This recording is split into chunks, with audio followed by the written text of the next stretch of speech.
Megan graduated from a top university, and I am truly proud of her. Compared to that, Olivia only finished high school. Honestly, I can hardly believe she is my child. The moment those words reached my ears, I almost dropped the pie plate I had been arranging. It was my mother's voice. She had spoken it without hesitation to the relatives beside her. On her face, pride and disappointment were clearly mixed together. I could not even call out to her, and I simply walked away quietly. Today's Thanksgiving was also a special gathering to celebrate my mother's 60th birthday. Once again, my sister would be praised as the pride of the family, while I would be treated as the high school graduate waitress once again. But somewhere deep in my heart, something had quietly begun to crack.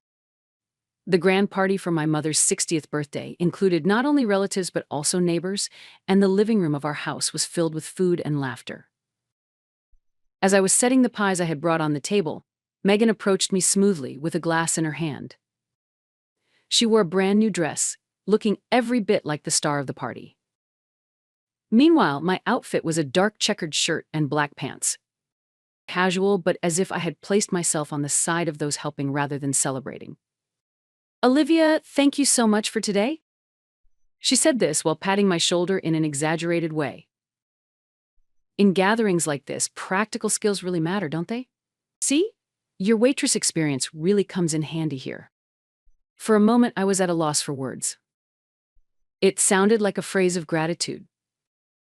But in reality, it carried the meaning that a high school dropout had nothing to offer except using her hands. "I'm honored to be useful." That was all I replied before gently brushing her hand aside and leaving the spot. "Olivia, are you done with your waitress shift?" My Aunt Alyssa asked me that. "Yes, I worked until this morning, but I took the day off properly for today." I answered with a smile, but in her eyes there was a hint of pity. "Our Megan has even been asked to give a lecture soon. She works at an international NGO." I heard my mother speaking proudly with the neighbors across the table. "That's amazing. It really makes a difference to have a university degree." Someone responded like that. "And Olivia?" "She only finished high school. She didn't go to college. Well, she is working, but unlike Megan." My mother's voice dropped slightly, and laughter followed. As I raised my drink to my lips, I counted silently in my head. How many times had I heard such conversations? Each time I had forced myself to endure it. Even though the efforts I never showed anyone and the realities I never told anyone truly existed within me. It was at that moment. Megan stood up with a glass in her hand, smiling as she looked around the room. "Everyone, thank you for coming today. I am so happy that so many people are here to celebrate my mother's 60th birthday. I would like to offer a toast to my mother." And, for a brief moment, her eyes met mine. "To the family as well. To those who understand the importance of education and have built proper careers." The room instantly fell silent. Except, of course, for Olivia, the high school graduate waitress. For a moment, the air froze. Then, in the next instant, giggles began to rise from among the relatives. My mother covered her mouth with her hand and chuckled. My father at first wore a troubled expression, but soon he averted his eyes and began to shake his shoulders in laughter. No one stopped it. No one tried to defend me. In that moment, my existence within this elite family was reduced to nothing more than the punchline of a joke. The room was filled with light laughter, but to me it sounded like the sound of my dignity being trampled. Inside, I felt something click sharply into place. I stood up. "That's funny, Megan." I felt slightly relieved that my voice was not trembling.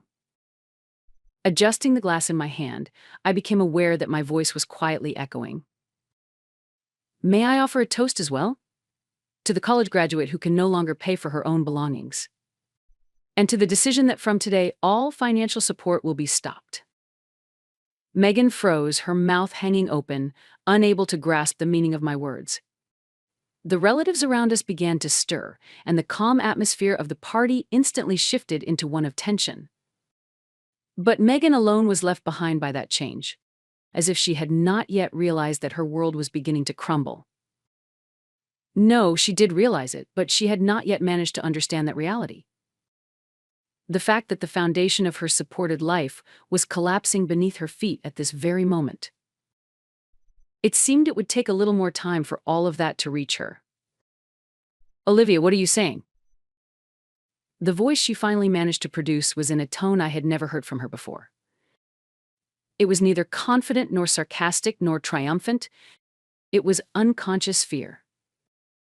A voice mixed with confusion, terror, and the desperate wish not to believe. Slowly, I set down my glass. And then I looked straight into her eyes and spoke. "Exactly what I said, Megan. The life you've been living until today was not supported by our parents. It was me." Her eyes widened, but she still did not seem to believe it. "The Parent Plus loans for the university you attended, I've been the one paying them back.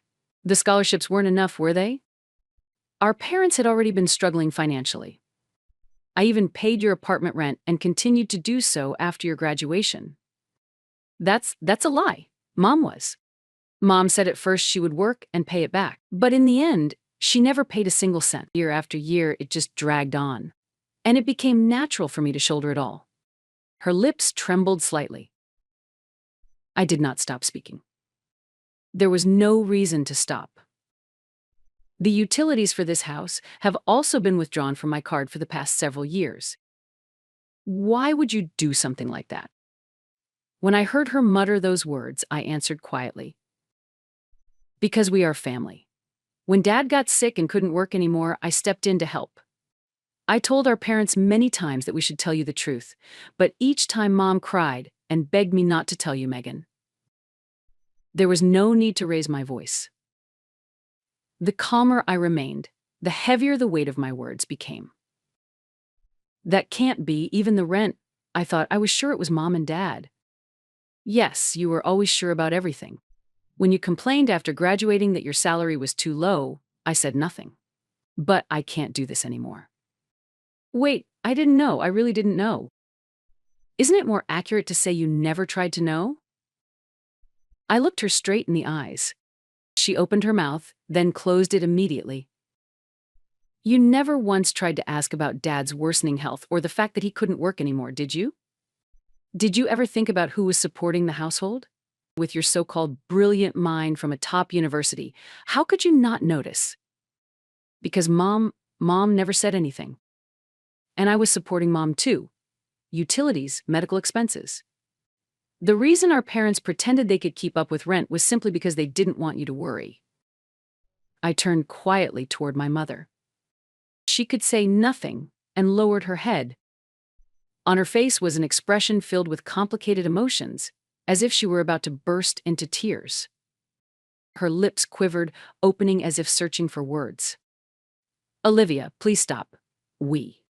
Why won't you tell Megan the truth? Well, for years I've been treated like the family wallet. Yet, every time we gather, I'm publicly called the high school dropout. Why am I the only one who has to endure this?" My father lowered his gaze. He said nothing. Megan had collapsed into her chair, as if crumbling. "And also I was planning to pay for the party expenses, but you can pay them yourselves. That's over now." On my phone, I began stopping each automatic transfer one by one. The rent account for Megan's apartment and others. I felt myself closing each channel of support. "Wait, hold on," Megan said in a faint voice. "You can't just tell me this all of a sudden. I don't know what to do. I was suddenly forced one day to start supporting you, but I never complained once. While managing my own life, I desperately supported this family. I gave more than enough. Honestly, I thought it was unfair to keep supporting a family that labeled me as the dropout. But blood ties aren't something you can just cut off easily. And I believed, somewhere deep down, that you would graduate safely from college and build a proud career. I thought it was worth it to protect your future. And more than anything, I didn't want to see Mom and Dad break any further. That's why I carried everything. But you're not a child anymore, so handle it yourself." I looked straight at Megan. You stood all this time on the foundation of my support while looking down on me for being just a high school graduate. But now I'm pulling that foundation out from underneath you." The room was silent. One relative cleared their throat, but no one said anything to me. No one met my eyes. This isn't revenge, it's just a boundary. Leaving those words behind, I quietly walked away. In the car on my way home, I recalled the day when everything changed for my family. A few years earlier, my father had fallen seriously ill and became unable to work long term. The income that had supported the family until then was gone, and the household finances quickly deteriorated. My mother was completely exhausted, but Megan had already moved into her apartment to prepare for college life and had no chance to know about Dad's condition or the state of the household. But they never consulted me, never asked me for help. They simply drained my father's retirement pay and savings, trying desperately to maintain the same life as before. So why did I end up knowing the truth? It was because one day when I visited home, I happened to see my father's hospital receipts and unpaid bills. I hesitated. Was I really obligated to help the family that had looked down on me for years as a dropout? And yet, I could not abandon them. Blood ties and also the lingering hope that Megan would graduate safely and build a proud career kept me going at the time. And above all, I did not want to see my parents pushed any further into despair. So, in secret, from the revenue I earned through my online business, I decided to cover everything: my father's medical expenses, the utilities for my parents' home, Megan's apartment rent, and even the repayments for the Parent Plus loans. It amounted to an enormous sum every month, but the business was steadily growing and I managed to handle it. After graduating from high school, I did not go to college but worked as a waitress. Yet alongside my work as a waitress, I launched an online business which I built up and made successful over several years.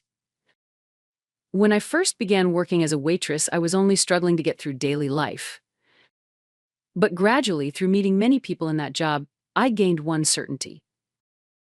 It was that the world held many wonderful things, but without the right place and method, they would simply remain hidden.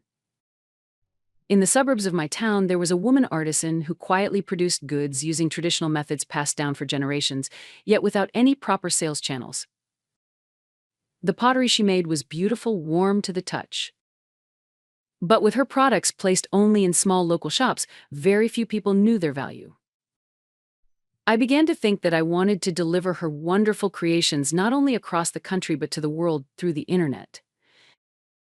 Alongside my shifts as a waitress, I would open my laptop in cafes late at night, teaching myself how to build websites, and eventually I started my online business from home. At first, I had no idea where to begin and failed over and over again. Taking product photos, writing appealing descriptions, arranging logistics, setting up payment systems. Everything was uncharted territory, and my savings quickly ran out. I cut down on sleep, stopped socializing with friends, and spent all my time facing the computer. With my body already tired from waitress work, the extra weight of responsibility was harsher than I had ever imagined. Countless times I asked myself, does this really have any meaning? But every time a small order came in, every time I received a warm message from a customer, a genuine spark of joy lit inside me. It was not the same as being praised by my family. It was the pure sense of accomplishment that came from achieving something entirely on my own. Years later, my online business spread through word of mouth and eventually brought in revenue far beyond what I had ever imagined. Yet, I never told anyone about that success. Not my family, not even my friends. It remained my secret alone. It was both my pride and my quiet resolve. And I understood. I knew that if my family found out about my success, their attitude would change. That was why, before relationships could become distorted, I chose to keep my success locked deep inside my heart. It was not something to show off to anyone, nor something to use for proving others wrong. It was for me to believe in my own worth. My sister is just a high school graduate, so you wouldn't understand this, right? Megan said that about half a year after she started attending college. I had just begun working as a waitress, still dragging the exhaustion from late-night shifts when I showed up at a family gathering. At first, I tried to take it as a light joke. But the atmosphere in the family had truly changed. When the conversation turned to Megan's reports or her seminars, my parents' eyes would light up.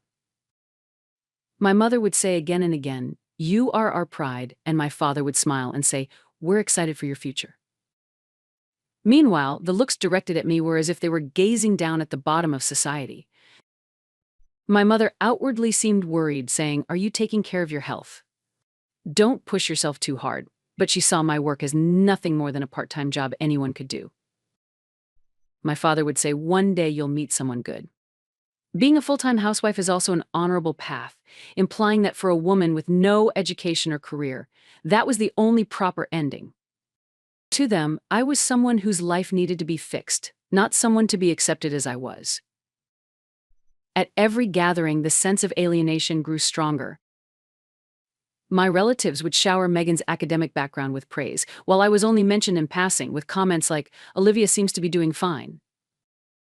Honestly, it would be a lie to say I did not feel frustrated. But more than frustration, I felt an emptiness. If effort, income, and achievements were all invalidated by one-word education, then what was my life worth? Still, I said nothing. I already knew that even if I spoke, my words would not reach them. I could never be the pride of the family. But even though I was simply living an ordinary life, why was I treated as though I were inferior? Once I even consulted my parents about telling Megan the truth. Since Dad became too sick to work, I've been paying the rent. I've also been covering the Parent Plus loans. I want Megan to take a part-time job and at least start to become financially independent, even just a little. But my mother said, "Please don't tell Megan. She's already overwhelmed with her studies. I don't want her to worry unnecessarily. I'll work and pay it back, okay?" Pressed by those words, I stayed silent. Reluctantly, I decided not to tell my sister anything. Pretending everything was as usual, I continued supporting their lives in secret, to protect my parents' pride and my sister's future. After Megan graduated from college, I heard she got a job at an NGO organization. Socially, it was a respectable job, but she herself admitted that the salary was not high. And as expected, she asked our parents, "Could you please keep helping with the rent just a little longer?" When I heard about that, something like a knot formed deep inside my chest. If she had already graduated from college, she should have started living on her own. That was what I believed, and I told my parents so many times. Stop spoiling her. She's not a child anymore. I urged them to cut off the rent support, but they kept avoiding the issue. In the end, I once again ended up secretly covering the rent for that apartment. Megan continued to believe that our parents were the ones helping her. It was my secret sacrifice alone. And inside me, that burden slowly grew heavier and heavier. The next morning, I sat at the kitchen table and opened my laptop.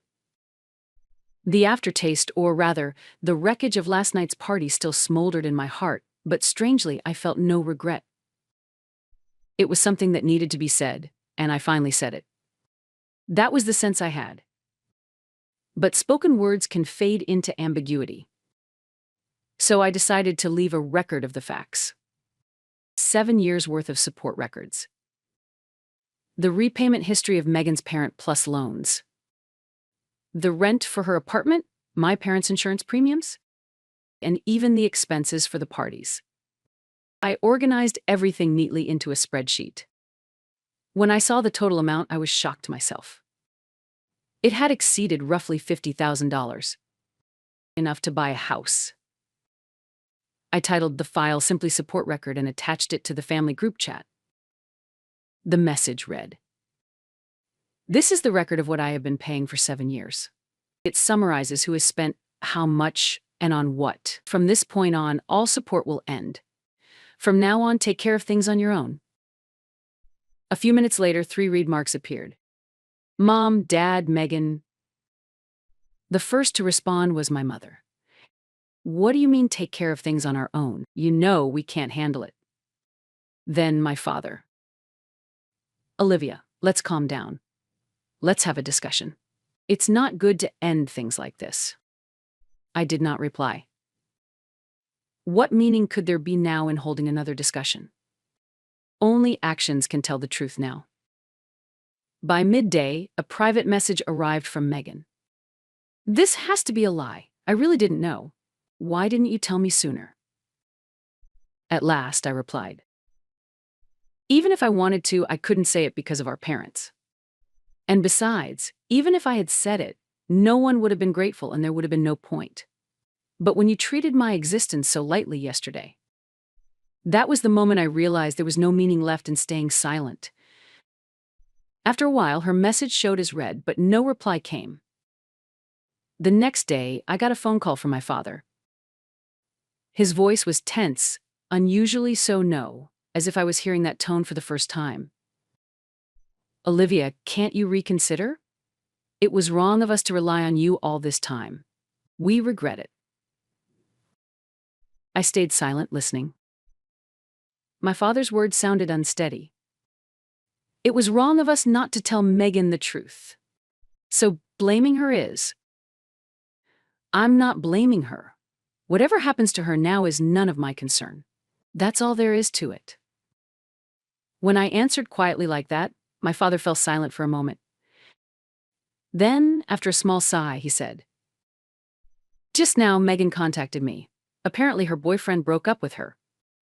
He heard about yesterday and said he couldn't trust her anymore. She was crying. I've never heard her so shaken before." I took a deep breath. That's not my fault. It's the result of her own behavior, isn't it? But still, she's family. For that family, I spent 7 years of my own money and time, asking for nothing. And if that earns me the title of the high school dropout, then I'm no longer part of that definition of family. My father said nothing. Silence lingered, and then the call ended. The next day, Megan's social media went private and the family group chat fell silent. As I returned to my work, I felt strangely clear. I no longer needed anyone's recognition. I had not betrayed myself. That was enough. A few weeks after Thanksgiving, I was drinking coffee on my sofa at home. The season had grown colder. The city was dressed in Christmas preparations, but my heart was calm instead.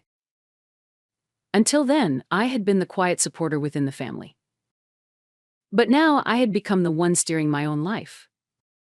The difference was immense. That day, the doorbell rang. On the intercom screen appeared the worn-out figure of Megan. Her eyes were swollen, and her hair was disheveled. "Open the door."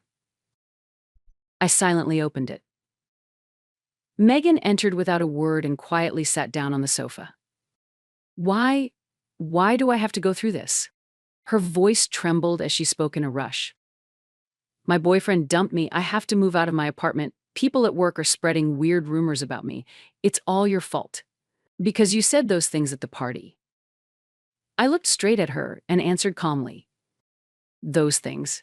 I only stated the facts. Or did you expect the high school dropout to just stay silent and endure whatever comes her way?" The moment Megan averted her eyes, I continued. "Think about how you've treated me. Judging me by my education, refusing to acknowledge any of my efforts or my life. You were the one who treated me as the family disgrace, weren't you?" I paused for a beat and then said firmly, "I am no longer your safety net. If you judge people by their education, then live by your own education. You're the college-educated elite, aren't you?" Megan stayed silent for a while at my words. Then, after a moment, she exhaled softly and stood up. "Fine, I won't rely on you anymore. I'll handle things myself." There was a trace of frustration in her voice, but no further excuses. I nodded quietly. "That's best. I want you to truly face your own life." Even when I said that, she gave no reply. For a moment, she looked as if she were about to say something, but her lips closed again. Without meeting my eyes, Megan walked toward the door. I had no way of knowing how much of my words had reached her. She simply opened the door in silence and left without looking back. From then on, my life changed drastically. I quit my waitress job and focused entirely on my online business. My days were filled with negotiations with new clients and preparations for opening a physical store. Product development, reworking logistics, hiring staff. As I tackled each new challenge one by one, I began to believe in my own strength. I worked late into the night preparing materials, and at times I even drove myself to meet with clients. Yet what I felt was not fatigue but a solid sense of fulfillment. The joy of seeing what I had built with my own hands take shape before my eyes was incomparable. As for my parents, once I told them, I will continue supporting the household and Dad's medical expenses only, they finally began to accept reality. After that, my mother began working to cover her own living expenses. For her, who had spent many years as a housewife, it could not have been easy, but she must have had no choice but to accept. This is reality. Even while feeling lost, she had no option but to take a step forward. My father was grateful that his medical expenses could still be covered, but he seemed weighed down by deep regret and helplessness, knowing that his broken body had led to the collapse of the family. They were finally forced to face the reality that they were now the ones being supported. Since that day, I have not heard from Megan even once. However, according to a mutual friend, while continuing her previous job, she moved into a cheaper apartment and supplemented her insufficient living expenses with side work. That is what I heard. The arrogance she once carried had vanished, and she was said to be desperately facing reality. When I imagined her abandoned by her boyfriend and left to shoulder everything on her own, I felt a faint tightening in my chest. But what I had given her was, I believe, an opportunity painful but necessary for her to stand up on her own strength. If the day ever comes when she stands on her own 2 feet and appears before me again, then perhaps at that time we could build a different kind of relationship. High school dropout. Those words no longer have the power to wound me. My life is the one I chose, the one I built, and the one I walk. And that steady stride itself is my pride.